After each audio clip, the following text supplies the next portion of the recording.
Dato Sri Mohammed Najib bin Tun Haji Abdul Razak, Prime Minister of Malaysia, and Prime Minister Lee Hsien Loong.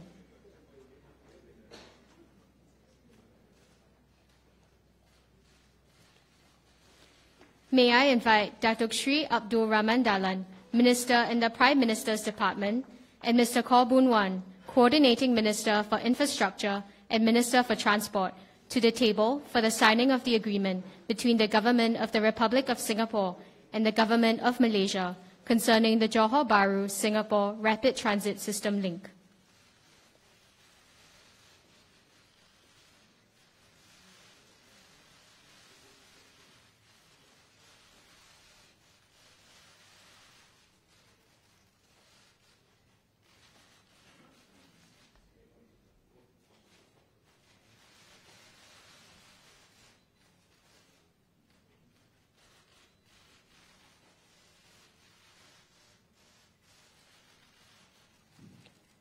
The signatories will now exchange documents.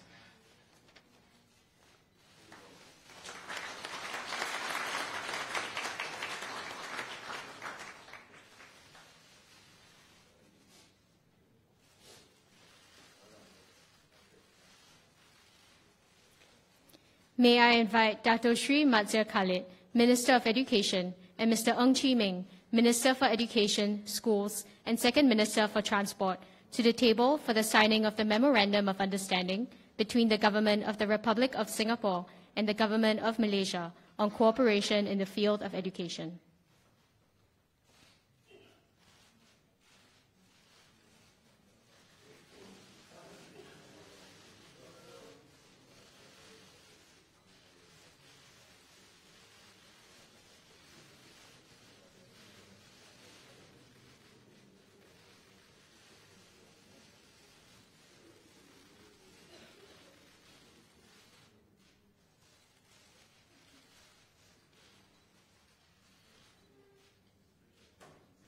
The signatories will now exchange documents.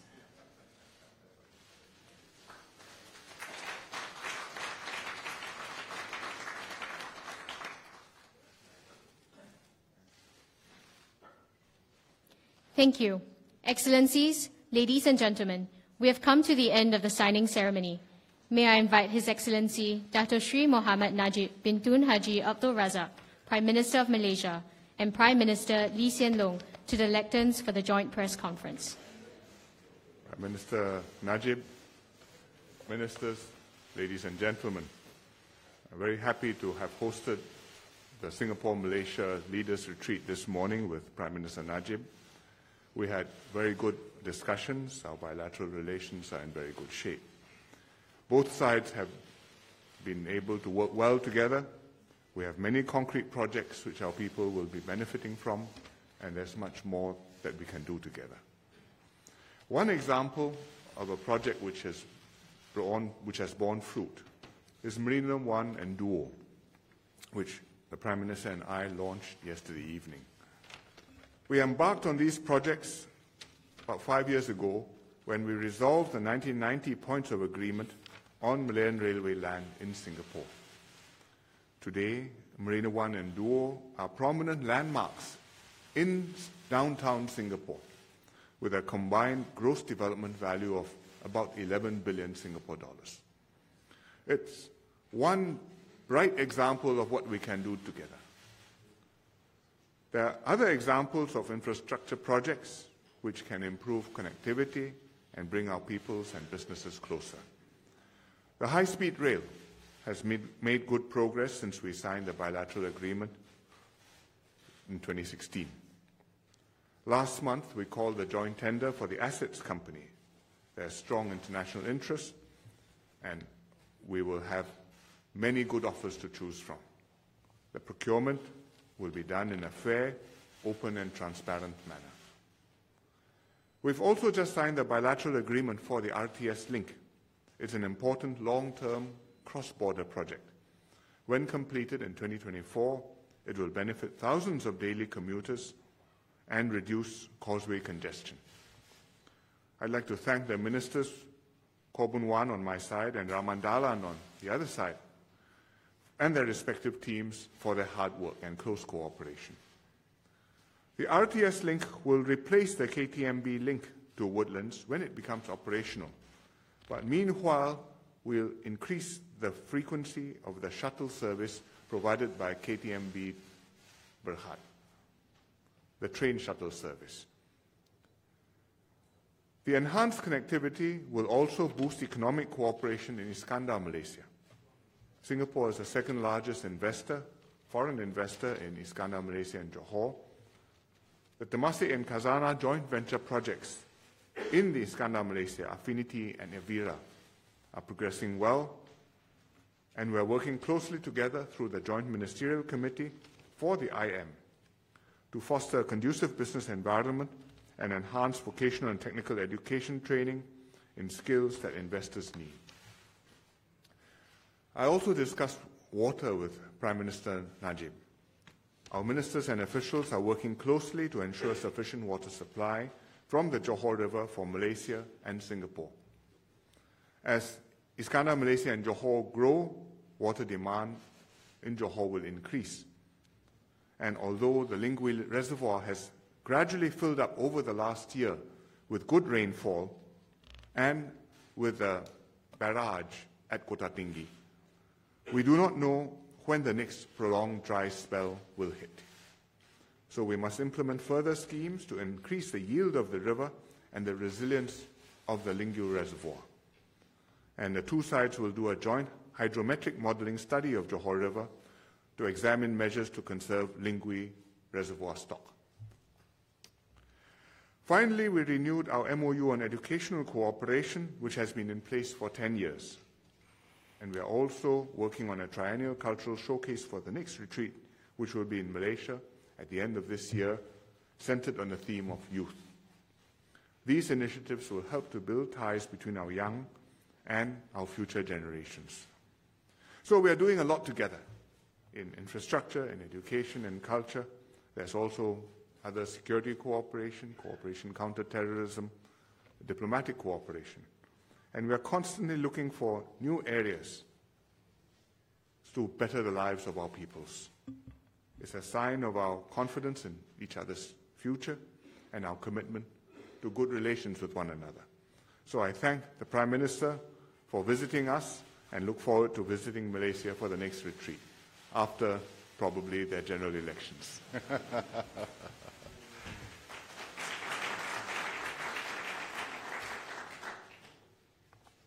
Thank you very much, Prime Minister Sanlung, ministers, ladies and gentlemen. First of all, let me express my deepest appreciation to you, Prime Minister, for hosting this annual consultation and for the very warm hospitality that you extended to me, my wife, members of my delegation. It's always great for us to be able to meet, to take stock of the current state of relations between Malaysia and Singapore. And I cannot agree more with you that we are very pleased with the current state of relations between Malaysia and Singapore, not only in terms of the overall nature of the relationship, but last night, we showed that when two countries work closely together, especially between two neighbors, you can make the relationship very productive. You can produce results. You can produce tangible results for the people of Singapore and Malaysia to see. And the two projects that we launched yesterday evening will be a landmark for generations to come. And I'd like to congratulate the people involved because they are truly a remarkable project, very creative project. And I still remember when I stood on the balcony of the Singapore Monetary Authority, and when you offered the two pieces of land, I accepted immediately because I could see that this was the way forward for us to resolve a long-standing issue between our two sides. The points of agreement was problematic. It had to be resolved. And I'm glad we resolved it in the best possible way, and today we can see the result of that resolution and the fact that we work well together. We can move the agenda forward in many ways, which you have mentioned in your remarks. Certainly, I look forward to working. Today, we signed the RTS. It will be completed by the year 2024. It will provide seamless connectivity. I think the key is seamless connectivity. Whilst we wait for the RTS, I did raise with Prime Minister Sian Loong the need for us to look at the current congestion at our causeway. And today, reports that during peak hours, especially during the festivities and school holidays, there's quite significant congestion, and people from both sides have to wait as long as 3 to 4 hours to get clearance. And we both agree that we need to resolve this, and there's some proposals, and we are attracted to proposal by Prime Minister Sian Loong that we could perhaps review the toll at the second link to make it more attractive for people to use the second link. This is something that we will take back, and we will communicate with each other, and hopefully we will be able to agree to a decision as soon as possible. Beyond that, there are other measures that we can look into because there are over 300,000 crossings per day at the causeway. Yeah. That's a huge number, and we need to find ways and means that we can facilitate and achieve our desire to have a more seamless connectivity. We appreciate the decision by the Singapore government to allow the KTM shuttle service to be increased. It has increased now to 26, and there's a proposal for it to go up to 31 in the near future. And certainly, this will be helpful. We will be very positive in terms of the management of water. It's very critical, not only for Singapore, but also Johor. The demand for water in Johor will increase very, very significantly, exponentially, because of Istana and because of rapid development in both Johor and Singapore. So there is a need for us to look into it, and we will commission a more detailed hydrometric study to come up with some technical proposals which we are confident we'll be able to increase the water supply for both Singapore and for Johor. I also raised the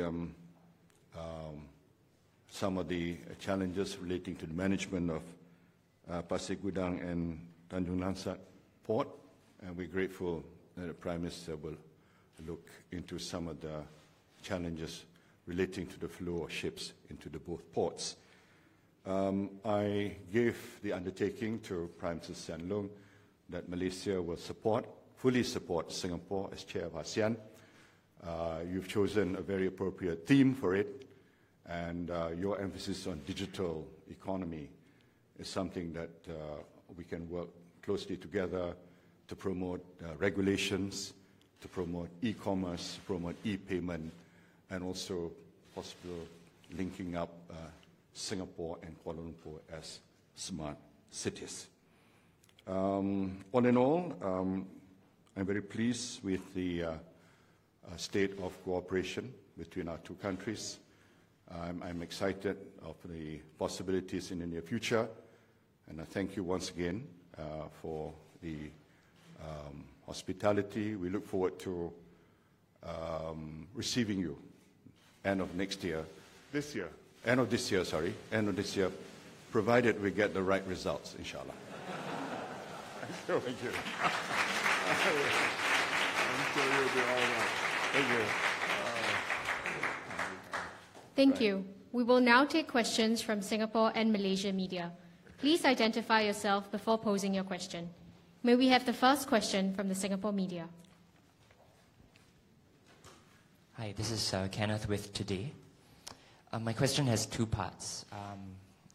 Could both Prime Ministers elaborate a bit more about the significance of the RTS to both sides, given that the bilateral agreement was signed today? And the second part of my question is, in the context of the upcoming Malaysian election, given that the HSR and the RTS are long-term projects spanning several terms of government, how will the two governments ensure that the projects will be unaffected by political and other changes? Thank you. Well, the RTS will enhance our connectivity with Malaysia, and particularly with Johor. It will replace the KTM link, which is now running on the causeway. It's a bridge which will come underground in Singapore and then connect to the Republic Station on the Thomson line. So the capacity will relieve the capacity on the causeway and on the CIQ at the causeway, and it will provide a convenient means for Johorians to come to Singapore to work or to play, and Singaporeans who go to Johor to study, to work, to shop. It's an ambitious project. It's quite complicated because it has to start above ground, cross the water, go underground, and then there's a CIQ underground, and it must connect. Then the people can come out and go into the Singapore MRT trains, but we hope we'll get it up by 2024, and I don't see any reason why that shouldn't be possible. Like all projects which involve more than one country and span more than one term of government, it requires long-term commitment. The commitment is formalized, and the agreement which we signed between the two governments today is a binding agreement, and whoever is the government on either side, well, this is an agreement which they inherit and which they are party to. And if the subsequent government has other ideas, well, that will have to be dealt with, and the agreement will deal with these contingencies. But I have no doubt on Singapore's side, we have every intention of implementing what we signed and committed to today. Well, on the RTS, I fully agree with what Prime Minister Sandung mentioned. It will provide the seamless connectivity and the volume that's required. The volume is high. It's about 10,000 per hour, which is the level that's required. In the future, it will replace the KTM. It's a complex project, but it's very doable, and the technical challenges can be overcome. So we are sanguine and optimistic that will change the nature of connectivity between Malaysia and Singapore. On the second question, we cannot determine what the electorate will decide, but we can offer our agenda for the people to decide. And we live in a democracy, and the people will decide, but we believe that they will decide on an agenda that's very meaningful and productive. And we believe in good relations with our neighbors, with Singapore, and we have proven that we can bring tangible benefits to the people if we work closely together. So that is the position of our government. The other side may have other ideas. We certainly do not want to return to the era of confrontational diplomacy and barbed rhetorics between our two countries. It was an era that we want to forget. We certainly do not want to come back to that era. And that is why we believe that the position of the current government is a position that will bring mutual benefit to both Singapore and Malaysia, and we stand by our policy, by our agenda, and by our ability to deliver real and tangible benefit to both the peoples of Malaysia and Singapore. Thank you. May we have the second question from the Malaysia media? Hi, Datuk Sri. Apa khabar, Mr. Lee? Okay, Masita from Bernama, Malaysia. Just a short question. Marina 1 and 2 has completed. Could we expect more future development for M+S? Well, we have two projects in Istana, Malaysia, Affinity, and the other one, Avira. They are progressing well. I think we complete the projects, and then we will look and see what further opportunities will arise. I hope there will be more opportunities. Yeah, well, I hope so too. Thank you. May we have the third question from the Singapore media? Prime Ministers, Royston from Straits Times. I'd like to ask both of you, what is the outlook for bilateral relations in the coming year, given that it will be one where we might expect to see interesting domestic developments on both sides? What domestic developments do you have in mind in Singapore? Cabinet reshuffle. I don't think the cabinet reshuffle in Singapore will affect our bilateral relations with Malaysia. And I look forward to our relations being stable and the Malaysian side taking a similar approach. Yes. And I don't expect elections to change the nature of relations between our two countries as well. Because you have confidence in the result. Thank you. There's one more question, I think. Thank you. Can we have the fourth question from the Malaysia media? Hi, Prime Minister. I'm Kairu from Sinchu. As we know that the Japanese government plans to backbid for the HSR project. Backbid the HSR project. Back the bid, yes. Backbid. Yeah. So from both the financial and technical. Yes. So my question is, so what are the criteria for both governments to choose which country to win the bid for the HSR? Thank you. I don't have the spec sheet with me, but I'm sure we will work out a systematic list of items, what has to be evaluated, how they have to be weighted, what is a veto item, what is plus or minus a desirable item, and in the end you will have a systematic process to come to a recommendation and a decision.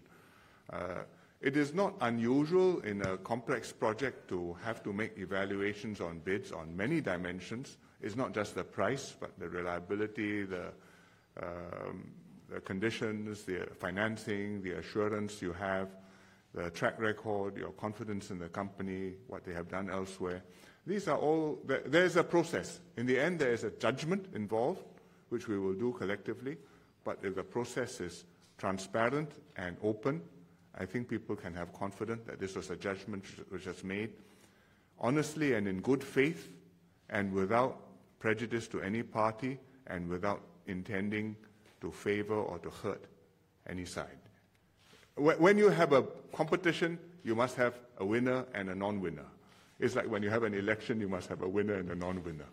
And it must be settled in such a way that the winner wins fairly, and the person who didn't win must be able to accept, even if he's not happy, that it was done properly, and, well, this is just the way the chips fell. And that is what we are striving to do. Thank you, and I fully agree with what Prime Minister Siang Long said.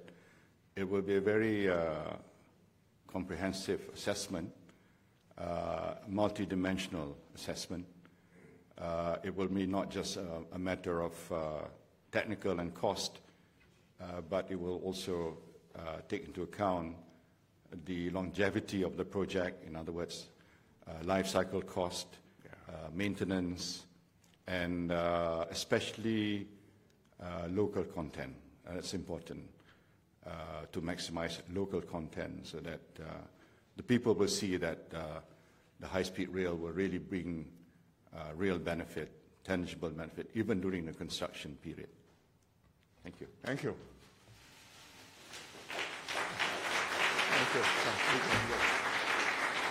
Thank you. Excellencies, ladies and gentlemen, we have come to the end of the joint press conference. His Excellency Dato Sri Mohammed Najib bin Tun Haji Abdul Razak, Prime Minister of Malaysia, and Prime Minister Lee Hsien Loong will now take their leave. We would now like to invite distinguished guests